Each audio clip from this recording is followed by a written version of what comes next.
자, 이제 44번째 수업을 시작을 해볼게요. 어디냐면 416쪽이죠. 416쪽 끝장내기 138 취소소송 소송요건 개설 여기요. 여기서 시작해볼게요. 자, 주요개념 정리는 1번하고 2번은 넘어가고요. 다 아시는 얘기니까. 그 다음에 3번부터 잠깐 볼게요. 주요개념 3번. 소송요건은 직권조합상이기 때문에 잠깐만요. 지금 마이크가 엄청 멀리 있네. 마이크를 좀 가까이 할게요. 자, 취소송수 직권조합 사항이기 때문에 법원이 그 구비여부를 직권으로 문제를 삼아요. 그러니까 소송 요건이 구비되었는지 여부는 법원이 원고나 피고가 예를 들어서 피고가 판사한테 판사님 제 원고 지금 원고 적격을 못 갖추는데요. 막 이런 거를 얘기하지 않아도 판사가 알아서 갖추었는지 여부를 문제 삼는다 이 소리예요. 그 다음에 원고나 피고에게 그에 대해 판단해 줄 것을 요구할 수 있는 권리도 인정되지 않는다고 봐요. 그러니까 알아서 하는 거기 때문에 네가 가타부타 우리 이거 개입하지 말아라 이렇게 얘기하고 있는 당사자들이 니네가. 그리고 지금 이 얘기는 기본 강의 때 안 했던 얘기들이고 지금 처음 하는 거예요. 않는다. 그리고 또 구비 여부에 대한 원고나 피고의 합의, 이걸 다 자백이라고 부르는데 애도 법원이 구속되지 않는다. 그러니까 자백과 합의가 여기서 동의어로 쓰이는데 이것에도 구속되지 않는다고 봐요. 그걸 갖다가 자백의 구속력은 적용되지 않는다. 그러니까 직권조합 사항에는 자백의 구속력이 적용되지 않는다. 혹은 소송요건에는 자백의 구속력이 적용되지 않는다. 혹은 소송요건은 자백의 대상이 되지 않는다. 혹은 직권조합 사항은 자백의 대상이 되지 않는다. 이렇게 말하곤 해요. 자백의 대상이 된다는 게 무슨 말이냐면 이게 자백이라는 개념이 있어요. 소송에는 이건 민사소송법상의 개념인데 그 개념이 여기엔 적용되지 않는다는 얘기를 지금 하고 있는 건데 무슨 얘기냐면 예를 들어서 갑하고 을이 있었어요. 민사소송에는 자백이 적용되거든요. 그래서 이제 민사소송을 예를 들어 볼게요. 갑과 을이 있었는데 갑이 을을 상대로 을한테 돈을 빌려준 거예요. 갑이 을한테 1,000,000원을 빌려준 다음에 1,000,000원을 빌려줬고 뭐 예를 들어 한 달 뒤에 갚아라 라고 했는데 을이 안 갚아요. 그래서 갑이 을을 상대로 소송을 제기했다고 해봐요. 그때 자 이제 갑이 판사를 상대로 이런 얘기를 하겠죠. 판사님 제가 을한테 돈을 빌려줬는데 을이 돈을 안 갚고 있어요. 이렇게 주장을 한다고 쳐봐요. 그럼 이때 이제 을이 이렇게 반응할 수 있어요. 판사님 저는 돈을 빌린 적이 없는데 지금 갑이 거짓말하고 있는 거예요. 이렇게 얘기하잖아요. 그러면 갑이 무엇을 입증해야 되냐면 돈을 빌려 주었다는 사실을 갑이 입증해야 돼요. 그런데 자 다시 이런 상황도 있다고 쳐봐요. 갑이 판사를 상대로 판사님 제가 을한테 1,000,000원을 빌려줬는데 을이 안 갖고 있어요. 이렇게 주장했는데 을이 혹시 판사님 제가 갑한테 돈을 빌린 건 맞거든요. 그래서 돈을 받았어요. 근데 그거를 제가 갚았는데도 지금 저 인간이 갚았는데도 안 갚았다고 얘기하면서 지금 거짓말을 하고 있는 거예요 라고 이렇게 주장을 하잖아요. 그럼 첫 번째랑 지금 두 번째는 상황이 다르죠. 첫 번째는 을이 뭐라고 리액션을 했어요? 판사님 저는 돈을 빌린 적이 없어요 이렇게 얘기한 것인데 두 번째에서는 판사님 제가 돈을 빌린 건 맞는데 갚았는데도 지금 제가 안 갚았다고 거짓말하면서 돈 갚으라고 소송을 제기한 거예요 이렇게 얘기를 하잖아요. 그러면 갑과 을의 주장에 있어서 두 번째 소송에서는 뭐가 일치해요? 뭐가 일치하는 거죠? 갑이 을한테 돈을 빌려 주었다는 점에 대해서는 맨 처음 그 사례 상정한 것과 다르게 두 번째 상정한 사례에서는 돈을 빌려 주었다는 점에 대해서는 양자가 일치를 하죠. 그랬을 때에는 더 이상 그것은 증명의 대상이 되지 않고 판사는 무조건 그러니까 갑이 을한테 1,000,000원을 빌려 주었다는 것이 팩트임을 전제로 재판을 해야 돼요. 판사가 봤는데 지금 얘네 둘이 짜고 법원을 농락하는 것 같다. 판사를 농락하는 것 같다. 갑은 을한테 돈을 빌려준 사실조차 없는 것 같다 싶다 하더라도 갑과 을이 그 점에 있어서 주장이 일치를 하잖아요. 그러면 판사는 그것에 구속돼가지고 돈을 빌려준 것이 팩트임을 전제로 지금 의견이 일치하지 않는 부분, 그러니까 을이 갑한테 돈을 갚았는지 여부, 빌린 돈을 갚았는지 여부에 대해서만 재판하게 된다고요. 이걸 갖다가 자백의 구속력이라고 하는데 그런 것에는 소송요건은 구속되지 않는데요. 판사가 판단하는 일에 있어서. 무슨 얘기냐면 예를 들어서 원고가 피고한테 소송을 제기한 거예요. 소송을 제기하면 이제 항고소송을 제기했다고 쳐봐요. 지금 취소소송 배우고 있으니까 취소소송을 제기했는데 그러면 문제가 되는 게 뭐겠어요? 원고에게 이제 예를 들어서 원고 적게 갖춰져 있을 것 이런 것이 문제가 되겠죠. 그런데 예를 들어 이렇게 하는 거예요. 피고가 판사님 저 그냥 원고 적게 갖췄다고 할게요. 빨리 본안 판단이나 해주세요. 이렇게 한다라고 해서 판사는 원고 적격 여부를 판단하지 못하게 되는 것이 아니라 판사는 별도로 니들이 뭐라고 주장했든 상관없이 판단해 보아야 하고 또 볼 수 있는 권한이 있다. 그걸 갖다가 자백의 구속력은 적용되지 않는다 이렇게 말하고 있는데 되게 민사소송법에 되게 복잡한 개념이에요. 그래서 그런 의미다라는 정도 알아두시고요. 그 다음에 근데 이제 구속되지 않고 직권으로 조사하는 것이지만 만약에 조사해본 결과 판사가 원고 적격을 갖췄는지 안 갖췄는지 지금 원고가 원고 적격을 갖추었는지 그러니까 법률상 이익을 구비했는지 여부가 불분명하다. 그럴 때에는 증명 책임을 원고가 부담한다고 봐요. 불분명할 때는 증명 책임을 원고가 부담한다는 게 무슨 말이냐면 원고가 증명 책임을 부담한다? 그러면 갖추지 못한 것으로 취급한다라는 말을 이렇게 증명 책임은 원고가 부담한다 이렇게 표현하는 거예요. 되게 민사소송법적인 얘기인데 지금 여기까지 출제가 들어오고 있으니까 여기까지 이해를 해주세요. 네, 됐고 그 다음 4번 보시면 소송 요건이라는 것은 원래 제소 당시 그러니까 소송 제기할 때 갖춰야 있어야 하지만 우리 대법원은 봐주고 있죠. 어떻게? 사실심 변론 종결시까지 그러니까 제소 시에는 못 갖췄다 하더라도 사실심 변론 종결시까지만 소송 요건 못 갖췄던 것을 그걸 불비를 보완하면 그 하자의 치의로 인정하고 있다. 그래서 현실적으로 사실심 변론 종결시를 기준으로 소송 요건의 구비 여부가 판단돼요. 그래서 판사들은 어떻게 하냐면 그냥 애초에 제소 기간 그러니까 제소 시에는 판단조차 안 해요. 사실은. 그래서 이제 사실심 변론 종결시가 돼서야 그때서야 이제 판단하는 경향이 있어요. 실무상으로는. 왜냐면 이런 법리를 대법원이 인정하고 있기 때문에. 다만 자 사실 변론 종결시까지만 구비하면 그 다음에는 구비하지 못해도 되는 것이냐 그건 아니고 늦어도 사실 변론 종결시까지는 구비해야 되는데 한번 구비했다면 그 후에도 이제 상고심에서도 상고심은 3심을 말하고 3심은 법률심이죠. 3심에서도 계속 구비 상태가 유지되어야 된다라는 법리를 대법원이 펴고 있고 요것은 빈출되고 있으니까 이제 기본적인 지식으로서 알고 계셔야 되셨죠. 자 이제 넘기면 417쪽 가보시면 5번 지금 볼게요. 417쪽에 보시면 소송요건의 구비 여부는 법원에 의한 직권조화 사항으로서 법원 당사자의 주장이 구속되지 않는다 이렇게 말하고 있죠. 자백의 구속의 대상이 되지 않는다 라고 얘기하고 있고 제가 이거 변이라고 표시했는데 조금 어려운 내용은 맞는데 지금 예를 들어서 이렇게까지 들어왔으니까 꼭 변이라고 볼 수는 없어요. 그치만 어쨌든 민사소송법상의 개념이기 때문에 지엽적인 거에서 변이라고 표시를 하겠는데 여기까지 앞으로는 자주 들어올 것 같아요. 기억을 해주세요. 그 다음에 11번 지문 가보시면 자 행정소송의 제기요건은 법원의 직권조사 사항이지만 행정소송에 있어서 처분청의 권한 유무는 직권조사 사항이 아니다. 자 무슨 얘기하고 있는 거냐면 자 행정소송의 제기요건 그러니까 여기서 이제 행정소송이라는 것은 취소소송 혹은 항고소송을 염두에 둔 표현인데 그런데 이제 당사소송이나 이런 것도 마찬가지예요. 그래서 여기는 맞아요. 행정소송의 제기요건은 법원의 직권조사 사항이다. 맞아요. 그런데 자 여기가 문제가 되는 건데 행정소송에 있어서 처분청의 권한 유무는 직권조사 사항이냐? 이게 문제가 되는데 얘가 지금 물어보고 있는 것은 이런 얘기예요. 처분청에 권한이 존재하는지 여부가 과연 행정소송의 제기요건인가? 그러니까 소송요건이냐? 이것을 물어보고 있는데 아니죠. 자 해설 보시면 본안 판단 사항은 직권조사 사항이 아닌데 이것은 본안 판단 사항이에요. 그래서 자 해석 계속 읽어볼게요. 본안 판단 사항은 직권조사 사항이 아니다. 당사자가 스스로 문제 삼아 주장해야 돼요. 본안 판단 사항은. 근데 처분청의 권한 유무에 대한 판단은 주체상하자의 조모 판단과 관련된 것에서 본안 판단 사항이죠. 뭔 소리냐면 자 취소송에서 본안 판단은 뭐 하는 거예요? 처분이 위법한지 여부. 다르게 표현하면 처분의 준의 절형 각각에 있어서 어느 측면에 있어서라도 위법성이 그러니까 적법 요건을 구비하지 못한 흠이 존재하는지 여부를 판단하는 것이 그래서 본안 판단 사항이죠. 그런데 처분청의 권한이 만약에 처분청에 없다라면 그 무슨 상의 하자예요? 그것은 적법 요건, 그러니까 주체상의 적법 요건의 하자가 있는 상황이기 때문에 그거는 본안 판단 사항이 되는 거죠. 그래서 그 얘기를 하는 것이다. 그래서 이 질문의 포인트는 뭐냐면 처분청의 권한이 존재하는지 여부가 소송 요건이냐? 이걸 물어보는 거예요. 아니죠. 처분청의 권한이 있을 것은 주체상의 적법 요건으로서 본안 판단 사항이에요. 그래서 걔는 직권조화 사항이 아니라 이 얘기는 안 했는데 당사자가 스스로 문제 삼아 주장 입증해야 되는 사항 중 하나예요. 그러니까 본안 판단 사항은 당사자가 다 주장 입증해야 되는 사항이에요. 그것도 기억해 주세요. 주장하는 의미. 그 다음에 2번 행정절차법에서 정한 처분 절차를 준수하는지 여부는 준수하였는지는 취소송의 본안에서 처분 적법 판가를 판단하는 단계에서 고려할 요소이지 소송요건 심사 단계에서 고려할 요소가 아니다. 2018년에 이거 19년 최신 판례거든 사실은. 왜냐면 이게 18년에 대원에 접수가 된 거고 19년에 최신 판례가 나온 건데 나오자마자 바로 출제를 했죠. 국가기 7급에서. 자 이것도 같은 얘기예요. 왜냐하면 절차를 준수한지 여부에 대한 판단은 절차상하자 존부 판단 관련된 것이니까 본안 판단 사항이죠. 그러니까 본안 판단 사항이 아니죠. 그래서 요것도 이렇게 깔린다라는 거 기억을 해주시고 그 다음에 자 2-1번은 요건 앞에서 했었던 거죠. 그래서 넘어갈게요. 요거는 이제 소송요건이 아니라 손실보상청구권 파트에서 다뤘던 거니까 넘어갈게요. 심이라고 써놨는데 앞에서 했던 거니까 뺄게요. 자 그 다음에 자 넘기시면 418쪽 가볼까요? 지금 여기 씌우려고요.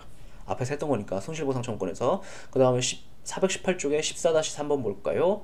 자 무효 확인 소송의 1심 판결 시까지 원고 적격을 구비했는데 2심 단계에서 원고 적격을 흠결하게 된 경우 2심 소소본은 각각 판결해야 되냐? 자, 첫 번째 무효 확인 소송에 대해 물어보고 있죠. 무효 확인 소송에. 그런데 이 소송 요건 구비 여부에 대한 판단 과정은 똑같아요. 뭐와 뭐가? 무효 확인 소송과 취소송이 똑같아요. 그래서 얘도 똑같이 무효 확인 소송에서도 사실심, 변론 종결 시까지는 갖춰야 되고 사실심, 변론 종결 시를 기준으로 소송 요건 구비 여부가 판단이 되는데 근데 보세요. 2심에서 흠결했대요. 원고 적격을. 근데 원고 적격은 소송 요건 중 하나죠. 그러니까 2심에서 소송 요건을 흠결했다. 그럼 어떻게 되니? 각하되죠. 왜냐면 2심은 사실심, 변론 종결, 사실심이니까. 그래서 사실심에서 이미 소송 요건 중 하나의 원고 적격을 흠결하겠다. 그럼 각하한다. 이런 얘기를 하고 있는 것이죠. 됐죠?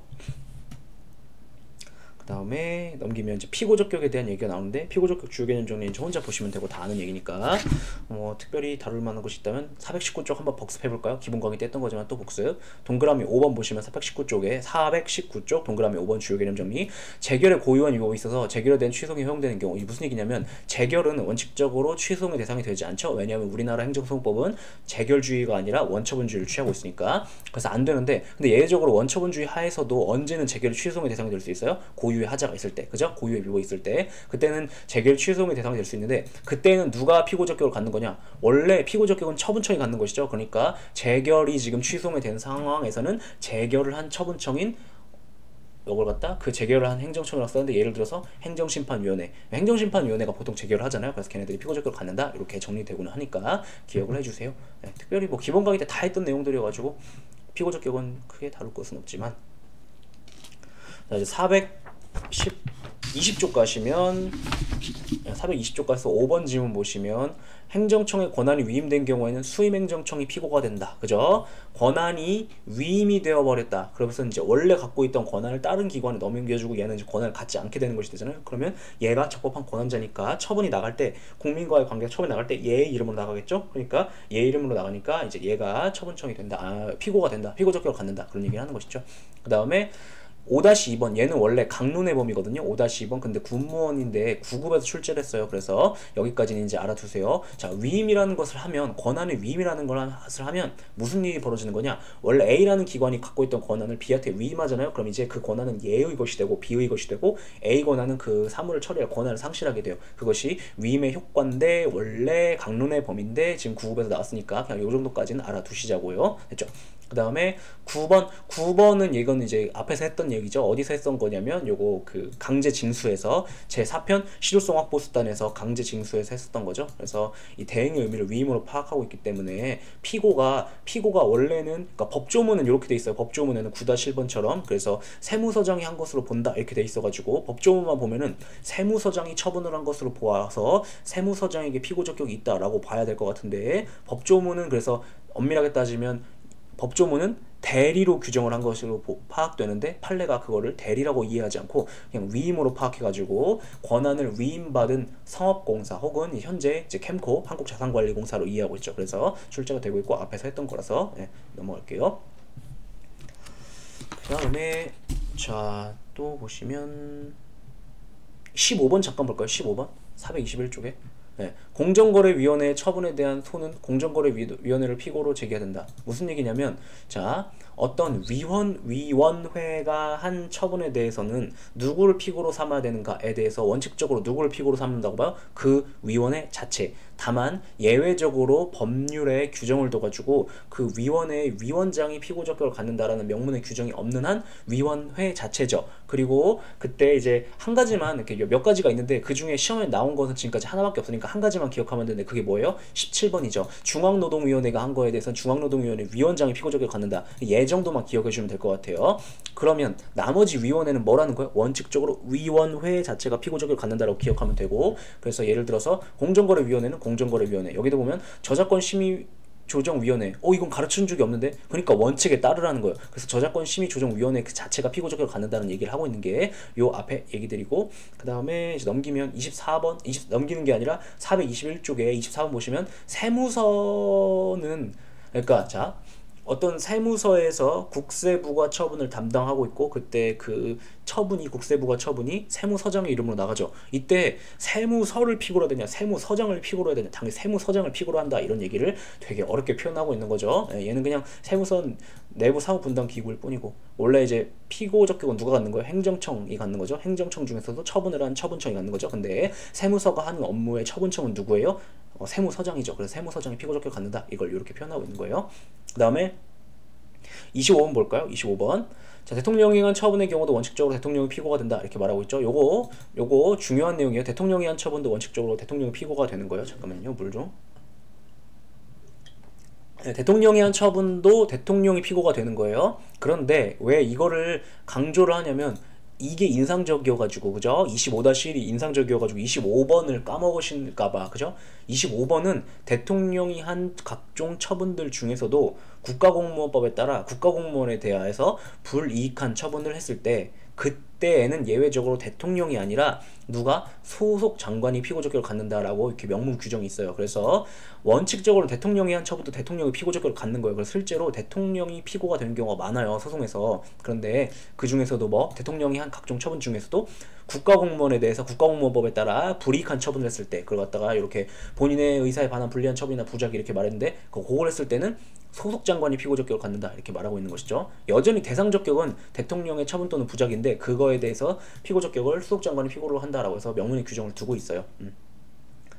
그 다음에 자 25-2번 보세요. 공무원에 대한 징계 면직 기타 본인의 의사에 반하는 불이익한 처분이 있어. 그 처분청이 대통령이 때에는 법무부 장관을 피고로 한다. X. 뭐야 소속 장관을 피고로 해야 된다며.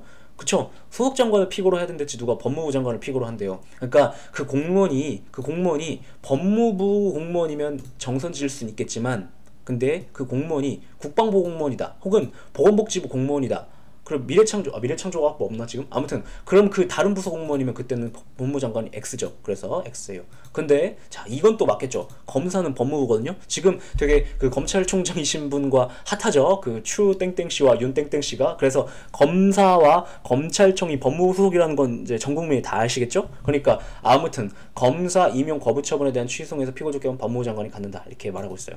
근데 자 요거 제가 이제 작년에는 설명을 했는데 작년 강의 안 들으신 분 있으니까 요거 조금 설명을 할 게 있어요. 실제로 시험에서 2018년 지방직 9급 시험에서 대통령의 검사 임용 처분에 대한 취소송에서 피고 적격은 법무부 장관이 갖는다 이렇게 OX로 물어봤거든요. 근데 약간 그게 오해의 소지가 있어요. 왜냐면 본인의 의사에 반한 불리한 처분이나 부작위 이렇게 되어 있잖아요. 여기 25-1을 보면 국가공무원법 16조 2항 뭐가 문제가 되는 거냐면 자 국가공무원법상 공무원에 대해서 대통령이 좋은 거래요. 그거는 유리한 걸 하잖아요. 그건 여기 적용 대상이 안 돼요. 그런데 이 실제 시험에서는 거부라는 글자를 안 줬거든요. 검사 임용? 좋은 건데? 이렇게 생각하실 수가 있잖아요. 그런데 이제 문제가 뭐냐면 이 902-4 사건 판결문을 열어보면 실제로는 검사 임용 거부 처분에 대해서 피고 적격을 법무부 장관이 갖는다라고 했는데 자 들어만 드세요. 이 판결문이 있으면 판결문을 쓰는 건 판사가 해요. 근데 판결문을 요약해가지고 이렇게 판결 요지를 써놓는 것은 이 법원 공무원들이 하거든요. 근데 문제는 뭐냐면 그 법원 공무원들이 그 요약 작업을 하면서 실수를 한 거예요. 어떻게? 검사 임용 거부 처분이었는데 검사 임용 처분이라고. 근데 출제원이 그냥 그거를 검사 임용 처분이라고 했어요. 무슨 말이냐면 요약 부분에 검사 임용 처분이라고 돼 있다고요. 그래서 출제원도 그냥 복붙해가지고 이렇게 했거든요. 그래서 그냥 검사 임용 처분 이렇게 말한다 하더라도 정선지니까 그냥 그렇게 기억을 해주세요. 실제로는 이제 거부 처분이었기 때문에 저는 추가로 분명하게 써놓은 거죠. 됐고 그 다음에 이제 넘기시면 422쪽 가셔서 좀 타이머를 맞췄죠. 제가 타이머를 맞췄어요. 잠깐만요. 타이머 안 맞춘 줄 알고 놀랬네.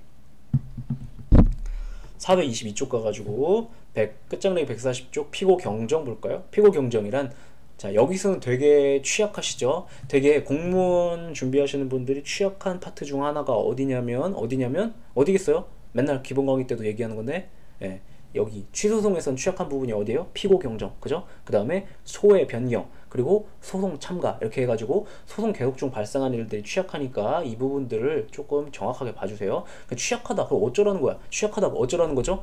강의를 이제 들으신 다음에 2회 독을 하실 때는 여기부터 보시라고요. 그러니까 피고 적격은 다 잘해요. 그러니까 못하는 건 어디냐면 피고 경정. 그래서 내가 자신이 없게 되고 위축되게 만들고, 그래서 위축되게 만들어서 결과적으로 점수를 깎아먹는 부분은 이런 부분이에요.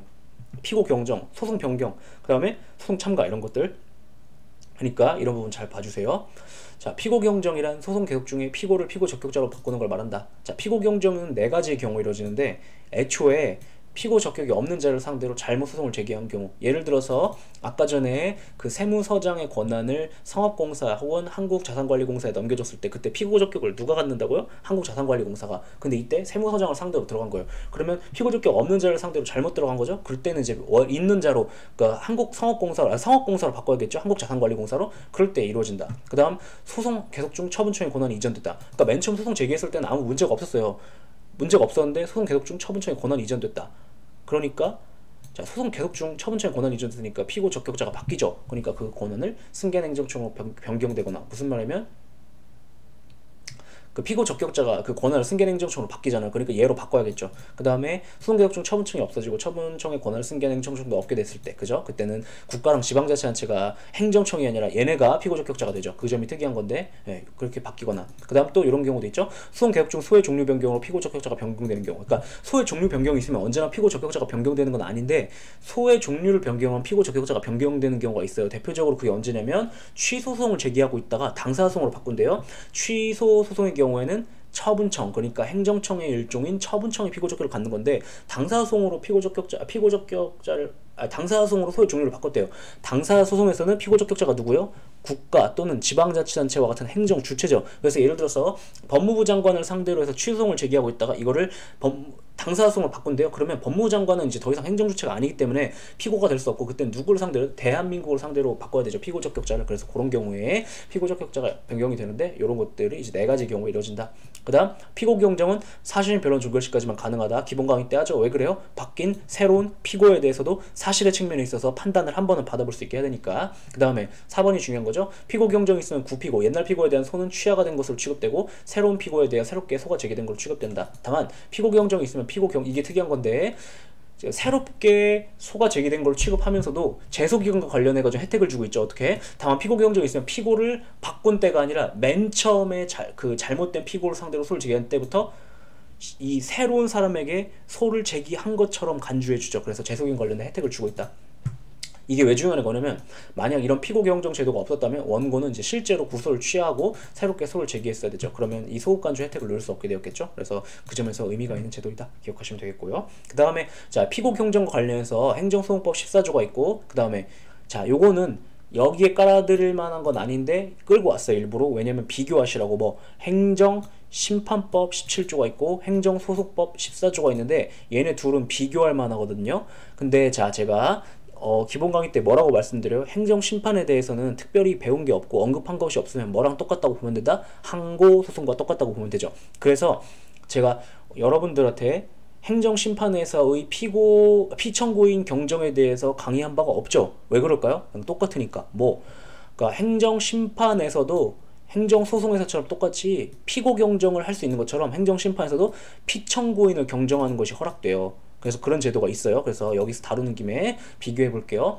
자, 14조랑 원고가 피고를 잘못 골랐을 때는, 그러니까 피고 경정이 이루어지는 경우는 총 4가지가 있는데 그 중에 잘못 골랐을 때는 법원은 원고의 신청에 의한 결정으로서 피고의 경정을 허락할 수 있다. 이렇게 허가할 수 있다. 이렇게 돼 있어서 돼 있죠. 그 다음에 1항의 규정에 의한 결정의 정보를 송달받은 경우 새로운 피고에 송달해야 된다. 그 다음에 만약 1항 규정에 의한 신청을 각하한다. 무슨 말이냐면 피고 바꿔주세요 이렇게 하고 했는데 법원이 싫어 이랬을 때는, 각하는 이제 기각에 대비되는 표현이 아니에요. 기각이든 각하든 여기서는, 그러니까 자, 일단 여기서 각하는 기각에 대비되는 표현이 아니라 기각이든 각하든 아무튼 안 된다는 걸 이렇게 표현하고 있는 거예요. 그거 했을 때는 즉시 항고할 수 있다 이렇게 이해하시면 되시고, 여기서 각하냐 기각이냐 그건 출제할 수 없으니까 그건 출제 포인트가 아니니까 기억을 해주세요. 조금 더 구태여 시험엔 절대 안 나오지만 설명하자면, 재판의 종류엔 판결 결정 명령이 있잖아요. 그죠? 근데 결정에 대해서 안 된다고 할 때는 이제 각하랑 기각을 막 섞어 쓰는 경향이 있어요. 이 소송법 자체에서. 근데 아무튼 즉시 항고할 수 있다. 규정 있고, 그 다음 사항이 중요한 것이죠. 1항 규정에 의한 결정했을 때는 뭐래요? 새로운 피고에 대한 소송이 처음에 소를 제기할 때 제기된 것으로 본다고 해가지고 제소기간 관련해서 혜택을 주는 규정이 이렇게 명문으로 존재하죠. 그 다음에 자, 5항은 혼자 보시면 되고 6항 보시면 취소이 제기된 후에 13조 1항 단서 또는 13조 2항에 해당하는 사유가 생길 때에는 13조 1항 단서 또는 13조 2항에 해당하는 사유가 뭐냐면 여기 주의개념 정리 보면 니은 디귿이 그걸 얘기하는 거죠. 처분청의 권한이 이전되거나 소송 계속 중이 아니면 처분청이 없어졌을 때 그랬을 때에는 법원은 당사자 신청 또는 직권에 의해 피고를 경정한다 이렇게 되어 있죠. 맞죠? 그래서 같은 경정제도를 규정하면서 14조 1항에는 구태여 당사자의 신청에 대한 죄송해요. 14조 1항은 같은 피고 경정을 규정하면서 구태여 여기에서는 법원의 직권으로라는 얘기를 안 썼는데 여기는 직권으로라는 글자를 써버렸죠. 그죠? 맞죠? 그러니까 얘는 직권에 의해서 안 되게 허락을 하지 않게 하려는 것이 그 국회의원들의 취지였구나 의사였구나 이렇게 해석해요. 그래서 직권으로는 피고 잘못 지정 시에는 직권으로 못해요. 그러나 피고 적격자가 이제 권한이 이전되거나 아니면 사라져버리는 바람에 바뀌었을 때에는 직권에 의해서도 되고 신청에 의해서도 된다 이렇게 기억을 해주세요. 그리고 이제 사항 준용된다고 했으니까 6항에서 그러니까 이 경우에도 똑같이 제소기간 소급간주되는 규정은 똑같이 혜택 주는 규정 적용되는 거죠. 됐죠? 지금까지 한 얘기는 원래 여기까지 해야 되는 것인데 비교해보면 17조 행정심판법 17조 얘는 보세요. 자 보시면 여기를 보면 이게 중요한 건데 2항 17조 2항 청구인이 피청구를 잘못 지정한 경우에는 위원회라는 것은 이제 법원의 기능을 하는 거죠. 행정심판에서 걔는 직권으로 또는 당사자 신청에 의하여 잘 다르죠. 잘못 지정한 때에는 행정소송에서는 직권에 의해 없어요. 그죠? 그런데 행정심판에서는 잘못 지정한 경우에도 직권으로 되죠. 그래서 경정할 수 있다 이렇게 되어 있다는 거 기억해 주시고 그 다음에 행정심판이 청구된 후에 1항 단서의 사유가 발생하면 1항 단서의 사유가 이건 똑같아요. 뭐냐면 이전됐을 때는 직권으로 당사자 신청에 의하여 이렇게 돼가지고 요건 행정소송과 이 부분은 행정소송과 비교할 필요가 없죠. 근데 자 그럼 정리하면 잠깐만요. 뭐가 다른 거냐면 그 잘못 지정한 경우가 행정소송과 행정심판이 다르죠. 정리하면 이렇게 기억하세요. 원칙적으로 직권 신청 다 된다. 다시 행정심판이든 행정소송이든 피고 경정은 직권 신청 다 된다. 다만 뭐 빼고 잘못 지정해서 들어갔을 때 행정소송에서는 직권이 안 된다. 요거 기억하시면 되겠죠. 그 다음에 423쪽 보시면 관련 지문 정리 1번 볼게요. 원고가 피고를 잘못 지정했다. 법원은 원고의 신청에 의해 결정으로서 피고의 경정을 허락할 수 있다. 그죠? 이렇게 되어 있죠. 그 다음에 1-1번 잠깐 볼게요. 원고가 피고를 잘못 지정하는데 법원 직권은 피고를 경정해야 된다. 요렇게 오선지로 깔린다고 기억을 해주세요. 그 다음에 1-2번 취소이 제기된 후에 처분청의 권한이 이전되거나 처분청이 없어지고 권한이 승계한 행정청도 없게 된 경우에는 뭐래요? 이때는 신청 또는 직권이라고 되어 있죠. 그래서 이것도 기억을 해주시고 그 다음에 자 5번 질문 볼게요. 5번 질문 해설을 바꿨어요. 제가 거기 원래 끝장내기 책에는 되게 복잡하게 써놨잖아요. 그거는 여러분들에게 이게 무슨 말인지 설명을 해보고 이해를 시켜드리려고 했던 건데 필요 없을 것 같아요. 그냥 이렇게 써놓으세요. 이렇게 잠깐 퍼즈 누르시고 다 지우시고 그냥 이렇게 이해하셔도 충분할 것 같아요. 이렇게 퍼즈 누르시고 써놓으세요. 이렇게 그리고 그냥 단타용으로 기억을 해주세요. 소의 종류 변경을 할 때 이루어지는 피고의 변경, 참고로 이 변경은 경정과 같은 거예요. 경정. 근데 그것은 교환적 변경의 하나고 추가 경정 안 된다 이런 얘기 하고 있는 거예요. 제가 예비적 청구에도 볼드 쳤는데 이거 그냥 중요하다고 생각하지 마시고 자 다시 이렇게 정리하시면 돼요. 5번 첫 번째 여러분이 이해할 수 있는 내용이 아니에요. 5번 근데 무슨 얘기다 라고 기억하시면 되면 교환적 변경으로만 가능하고 무슨 말이냐면 소의 종류 변경에 따라 이루어지는 피고의 변경은 교환적 변경으로만 가능하고 추가 경정은 안 된다. 참고로 경정과 변경 같은 말이라고 쓰시면 돼요. 변경 여기도 변경 나오는데 경정과 변경 같은 말이라고 이해하시면 돼요. 그런데 다시 소의 종류 변경에 의하여 이루어지는 피고 경정은 그러니까 교환적 변경만 되고 추가적 변경은 안 된다.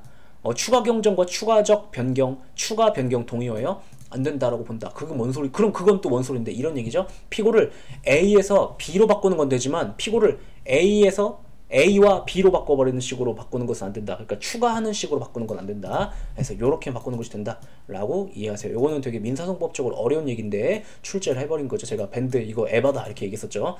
근데 그냥 이렇게 기억하세요. 이거를 설명을 써놓은 걸 보니까 야 이건 내가 수험생에도 뭐라는 거야 하겠다 싶어가지고 싹 지우고 그냥 이렇게 써놨어요. 이렇게 기억하시는 게 낫죠.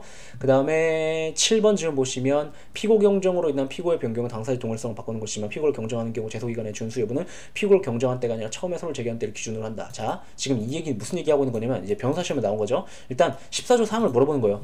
자, 행정소송에서 피고 경정이 이루어지면 재소기간 준수를 언제를 기준으로 해요? 맨 처음에 실제로 그랬던 것이 아니지만 맨 처음에 소를 제기한 때를 기준으로 재소기간 준수 여부를 판단하죠. 그걸 물어보는 거예요. 근데 여기 보면 피고 경정으로 인한 피고의 변경은 당사자의 동일성을 바꾸는 것이지만 이게 무슨 말이냐면 자 먼저 그걸 이해하려면 당사자의 동일성을 바꾼다는 게 뭔 소리인지 알아야겠죠? 당사자의 동일성을 바꾼다는 것은 말은 이제 같은 사람을 가리키는 표현만을 바꾸는 거. 예를 들어서 이때 이게 마땅한 예가 안 떠올라가지고 이걸로 했어요. 죄송해요 이지훈 씨. 피고명을 아이유로 기재했다가 본명인 이지훈으로 바꾸는 거. 그러면 자 예를 들어서 제가 아이유한테 소송을 제기할 일이 있었어요. 그래서 맨 처음 피고 이름을 아이유 이렇게 써놓은 거예요. 아이유. 이제 생각이 없어. 너무 생각을 빼놓고 살아가지고 이름이 아이유가 본명이라고 생각해요. 실제 이름 성이 아시다 이렇게 생각한 거죠. 그런데 보니까 아 아이유가 본명일 리가 없네 해가지고 이지훈으로 바꿔요. 그러면 참고로 아이유의 본명은 이지은이에요. 그러면 저는 같은 사람을 가리키는 표현만 바꾼 거죠. 그것을 갖다가 당사자의 동일성을 바꾸지 않는다 이렇게 표현해요. 그리고 이런 식으로 피고의 이름을 바꾸는 것을 명의정정이라고 해요. 지금부터 말씀드리는 거는 모르셔도 돼요.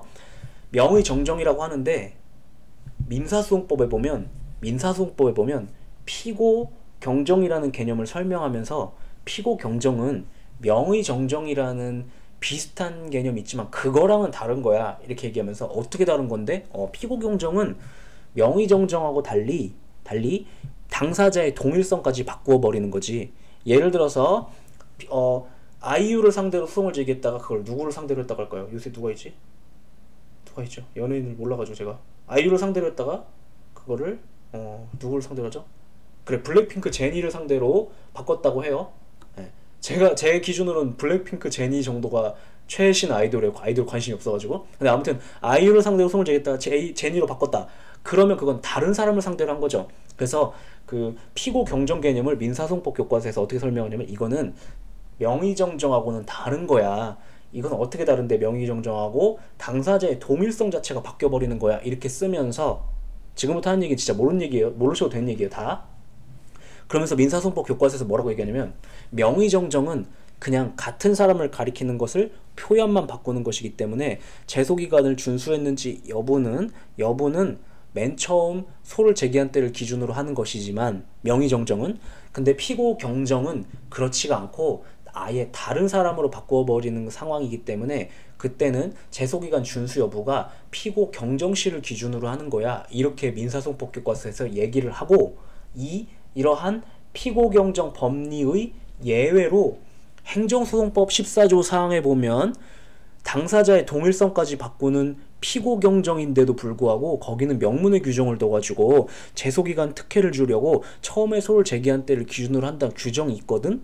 이라는 맥락에서 서술된 문장이 요거예요.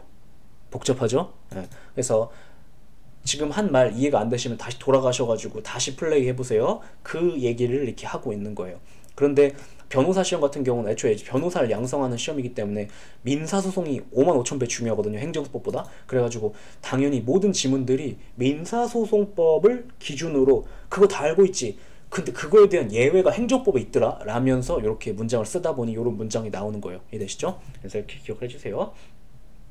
그 다음에 자 8번 보시면 원고가 피고를 잘못 지정한 경우 그때는 피고 경주 취소가 당사자는 모두 사실 변정기일까지 허용되어야 된다. 무슨 얘기냐면 이제 당사 소송에서도 피고 경정이라는 것이 허락되는데 취소 소송에서 피고 경정은 사실 변론 종결시까지 해야 되죠. 당사 소송에서도 마찬가지다 라는 얘기를 이렇게 물어보고 있는 거예요. 그래서 이 지문의 포인트는 당사 소송에도 피고 경정 되냐?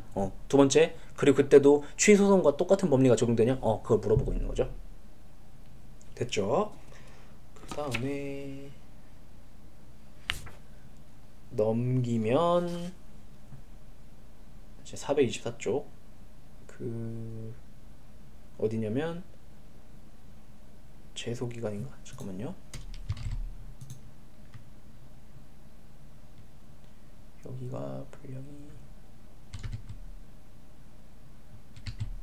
그렇죠. 분량을 바꾸는 바람에 페이지가 바뀌어가지고 그대로 다시 올리는 대로 잠깐만요. 끝장내기 424쪽 424쪽 끝장내기 141 그죠? 제소기간 계속 볼게요. 자, 주요 개념 정리. 제소기간이 그냥 생각해보면 안날부터 91 쓴답도 1년 아니야? 이렇게 생각할 수 있는데 이것과 관련해가지고 굉장히 테크니컬한 부분들이 많죠. 그래서 그것들을 이렇게 다 완전 정리해가지고 이렇게 조져볼게요. 죄송해요. 쌍스러운 표현 써가지고. 자, 주요 개념 1번 취소송의 제소기간과 취소심판의 청구기간을 비교하면 다음과 같다. 자, 지금 우리는 취소송 배우고 있는 것인데 다루는 김에 얘까지 묶어가지고 다뤄보려고요. 어떻게 다른 것인가?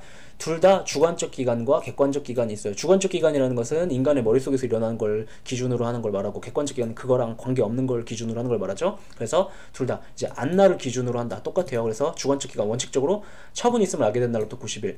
그 다음 근데 얘는 다만 이제 처분 등, 그러니까 재결도 취소의 대상이 되니까 얘는 처분인 반면 얘는 처분 등, 이건 시험에 안 나오겠지만 아무튼 처분 등이 있으면 안날로부터 90일 이렇게 되어 있고, 둘 다 불변 기간이라고 봐요. 불변 기간이 뭔지 이따 설명할게요.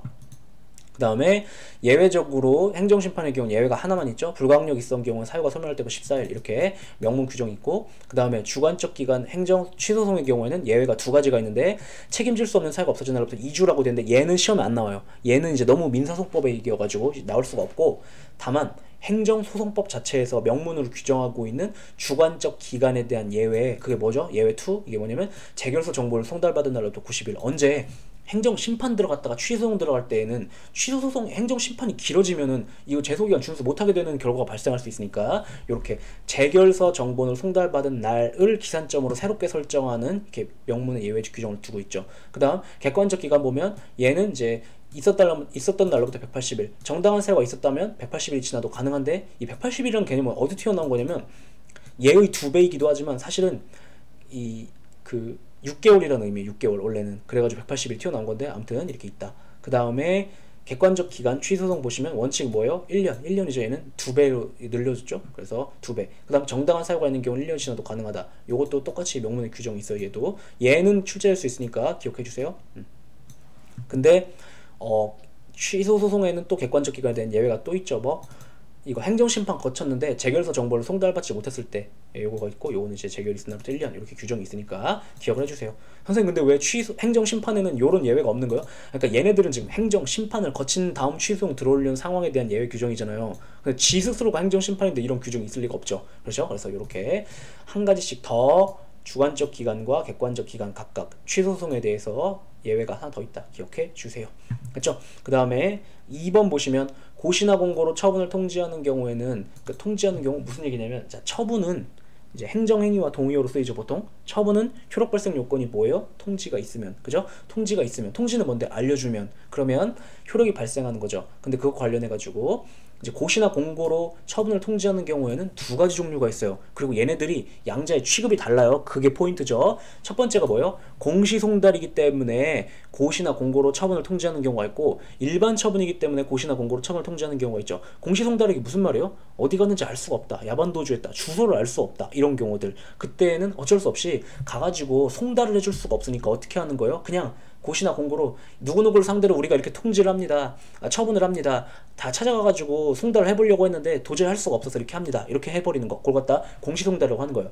그리고 이제 일반 처분이라는 것이 있죠. 일반 처분은 뭐예요? 애초에 그 상대방이 정해져 있지 않은 거예요. 불특정 다수인을 상대로 하기 때문에 애초에 송달이라는 걸 할 수가 없어서, 그래서 그냥 고시나 공고로 통지를 하는 것인데, 얘네 둘이 고시나 공고에 의해 효력이 생긴다, 처분의 효력이 생긴다라는 점에 대해서는 똑같지만 뭐가 다르냐면 처분의 효력 발생 시기와 시점과 그 취소소송이나 행정심판에 있어서 주관적 제소기간의 기산점이 다음과 같이 달라져요. 어떻게? 자, 공시송달의 경우 처분 효력 발생 시기 정함이 있으면 그거에 따르면 돼요. 그런데 둘 다 혹시 정함이 없다면 공시송달은 고시나 공고일로부터 14일, 그런데 일반 처분은 고시나 공고일로부터, 공고나 고시일도 같은 얘기죠. 아무튼 5일. 그리고 또 주관적 제소기간. 주관적 제소기간은 이제 안날 얘기하는 건데, 안날이 도대체 언제냐?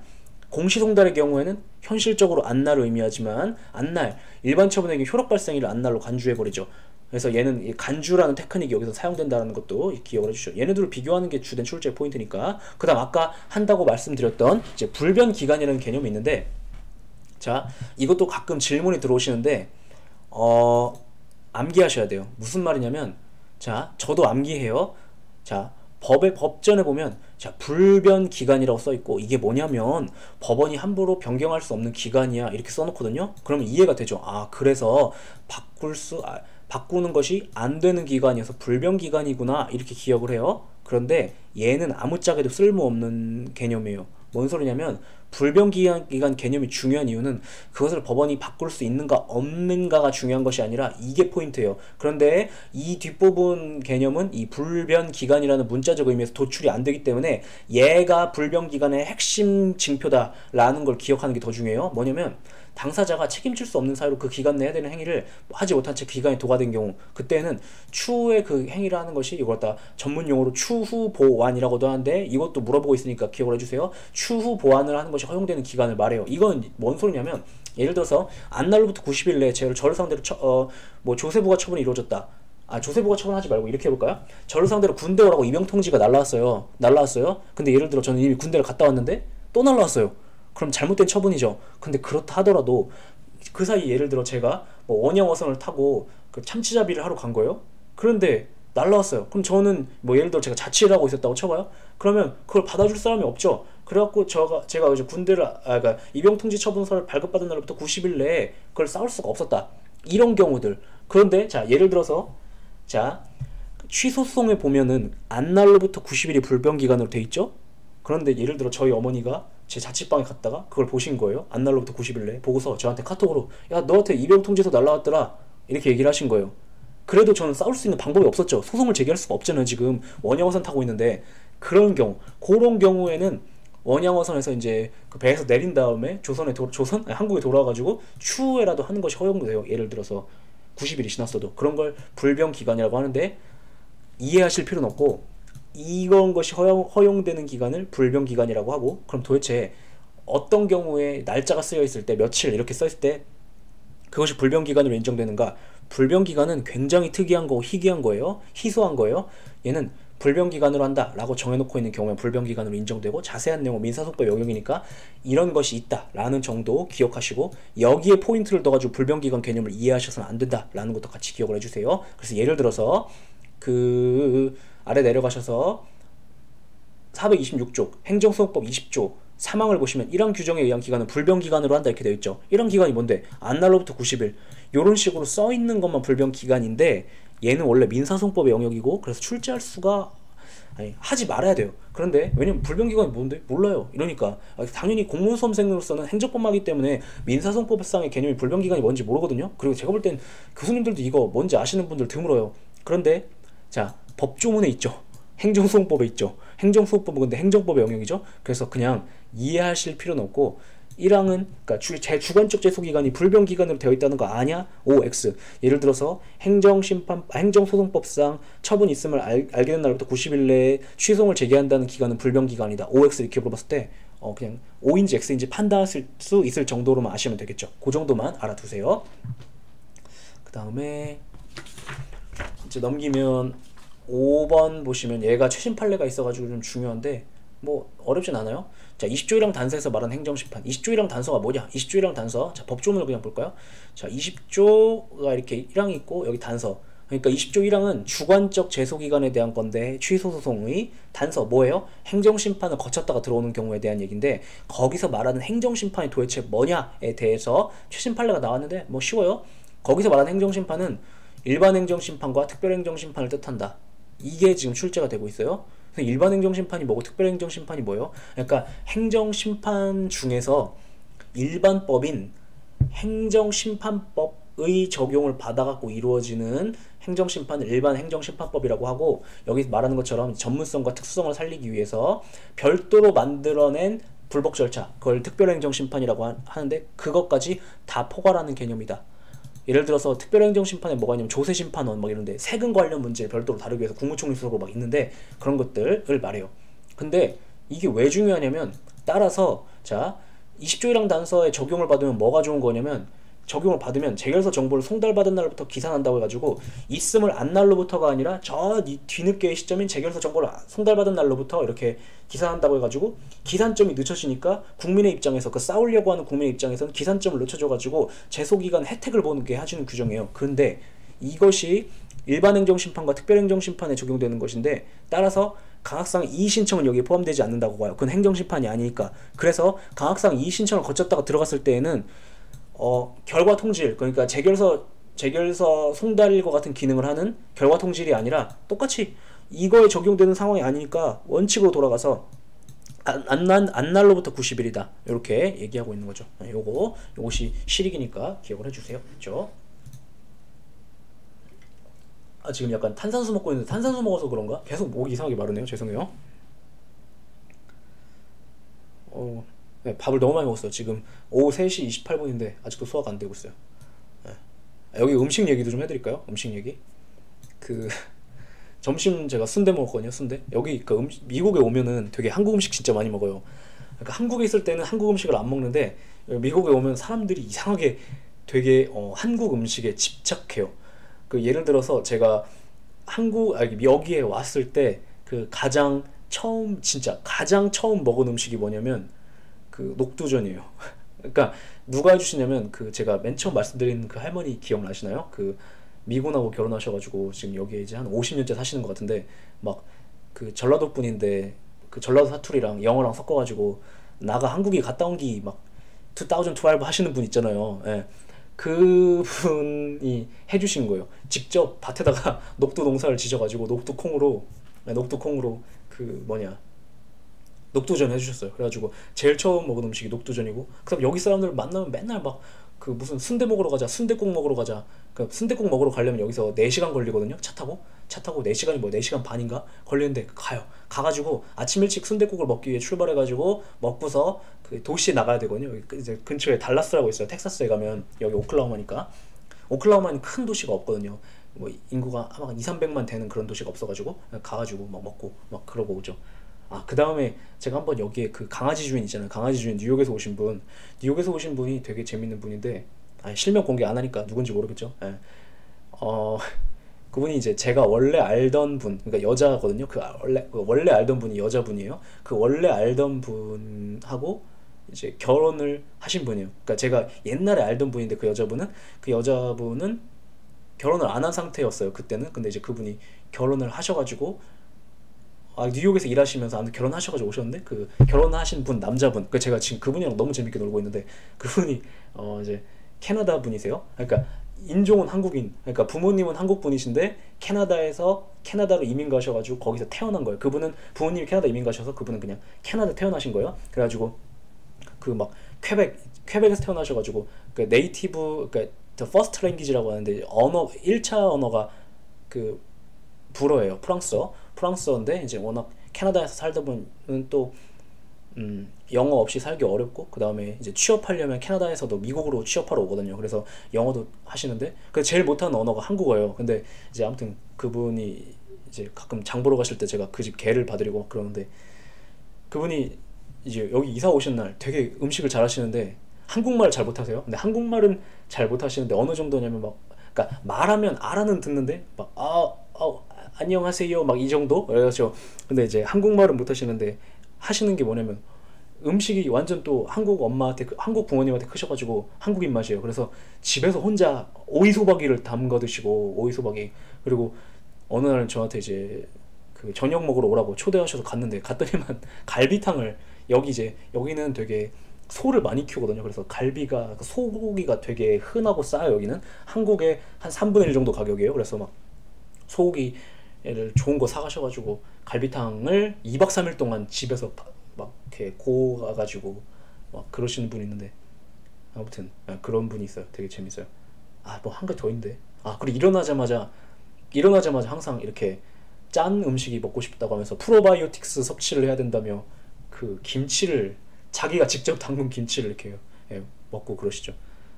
근데 또 뭐 재밌는 일이 있었는데, 놀랄만한 특이한 일이 있었는데, 그건 나중에 생각나면 말씀드릴게요. 근데 아무튼 지금 이 얘기 왜지? 탄산수 먹다 보면 이제 목이 마르다고. 그래서 제가 지금 조금 지금 탄산수를 먹어가지고 이 수업이랑 그 다음 수업에는 조금 물을 좀 자주 마실 수도 있어요. 양해를 해주세요. 이 얘기를 하려고 이렇게 길게 얘기했구나. 아무튼 그래요. 자, 그 다음에 되게 귀하니까 집착하는 것 같아요. 귀하니까 또 막 한국에서 굳이 막 쥐포 이런 거 공수해 오셔가지고 막 쥐포 먹자고 부르고 그러시는데 재밌어요.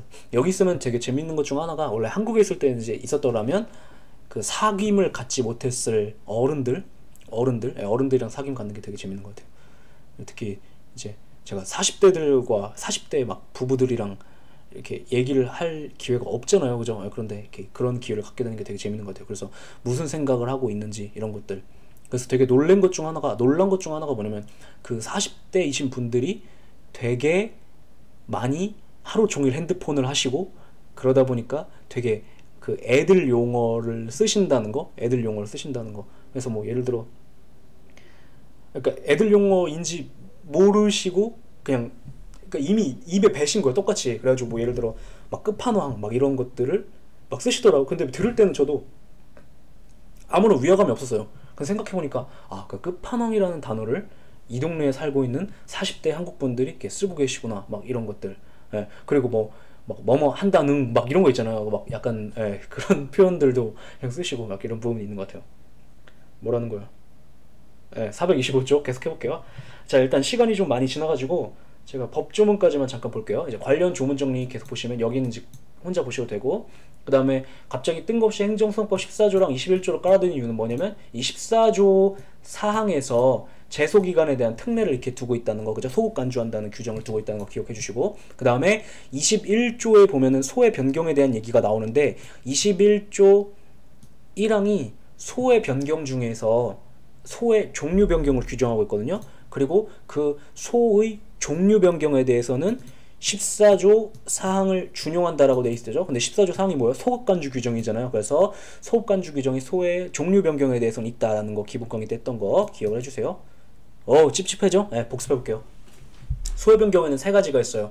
소의 변경은 다른 말로 청구 취지 또는 청구 원인의 변경이라고도 하는데, 소의 변경에는 세 가지가 있다. 첫 번째, 이게 민사소송법상의 소의 변경이 있고 행정소송법상의 소의 변경이 있어요. 행정소송법상의 소의 변경은 두 가지로 다시 갈리는데, 첫 번째가 소의 종류 변경이라는 것이 있고, 두 번째가 취소소송 계속 중에 처분을 변경함에 따라 이루어지는 소의 변경이 있죠. 예를 들어서 행정청이 맨 처음에 A 처분을 발급해가지고 A 처분에 대해 싸우고 있었는데, 갑자기 행정청이 그 A 처분을 B 처분으로 바꾼다. 예를 들어서 과징금 부과 처분을 500만 원으로 했다가 갑자기 행정청이 A 영업정지 처분으로 바꿀래. 그러면 저는 맨 처음에 과징금 부과 처분 500만 원 처분에 대해 싸우고 있다가 청구 취지를 그 판사한테, 판사님 과징금 500만 원 부과 처분에 대해 취소해 주세요 라고 썼던 걸, 소장에 썼던 걸 다시 영업정지 처분을 취소해 주세요 라고 바꿔야 되겠죠. 그런 것들을 소의 변경이라고 하고, 이렇게 두 가지가 존재하죠.